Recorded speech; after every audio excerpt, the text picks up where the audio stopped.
तर उदगीर मतदारसंघावरनं महायुतीत वादाची ठिणगी पडण्याची शक्यता आहे। उदगीर मतदारसंघ हा भाजपला सोडावा अशी भाजपच्या कार्यकर्त्यांची आग्रही मागणी आहे। विश्वजित गायकवाड, दिलीप गायकवाड हे भाजपकडनं इच्छुक आहेत। आज भाजप नेते चंद्रशेखर बावनकुळे यांची भेट घेऊन ते आपली भूमिका स्पष्ट करणार आहेत। नाही, आम्ही कोणावरती टीका टिप्पणी किंवा विरोध करायला इथे आलो नाही आहेत। आम्ही फक्त आमच्या हक्काची जी जागा आहे आणि जी हक्काची भारतीय जनता पक्षाची जागा आहे त्या जागेची फक्त मागणी करण्यासाठी आलेलो आहोत।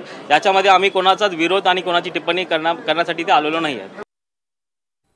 या संदर्भातले अधिकचे अपडेट्स आपण घेणार आहोत। विशाल पाटील आपले प्रतिनिधी आपल्यासोबत जोडले गेले आहेत, त्यांच्याकडून विशाल, उदगीर मतदारसंघावरनं महायुतीत वादाची ठिणगी पडल्याचं दिसतंय, काय अपडेट्स? सौरभ, आपल्याला माहिती आहे महायुतीच्या जागा वाटपांच्या बैठकांचं सत्र एकीकडे सुरू असताना इच्छुक उमेदवार जे आहेत हे थेट आता प्रदेशाध्यक्षांनाच भेटण्यासाठी म्हणून मुंबई गाठलेले आहे।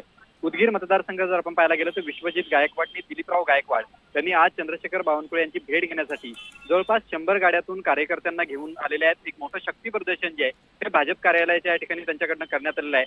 ते त्यांची भूमिका मांडणार आहेत की उदगीर मतदारसंघ जो आहे हा पारंपरिकरित्या भाजपचाच आहे आणि तो आपल्यालाच मिळाला पाहिजे।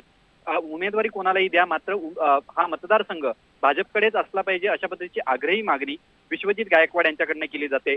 सद्यस्थितीला उदगीर या ठिकाणून मंत्री संजय बनसोडे हे आहेत आणि त्यांची जागा जी आहे ती आता भाजपच्या कार्यकर्त्यांकडनं मागितली जाते। त्यामुळे या जागेवरनं, या मतदारसंघावरनं भाजप या सगळ्या प्रकारावरती उदगीर मतदारसंघावरनं एक वादाची ठिणगी जी आहे ती महायुतीत पडण्याची शक्यता आहे।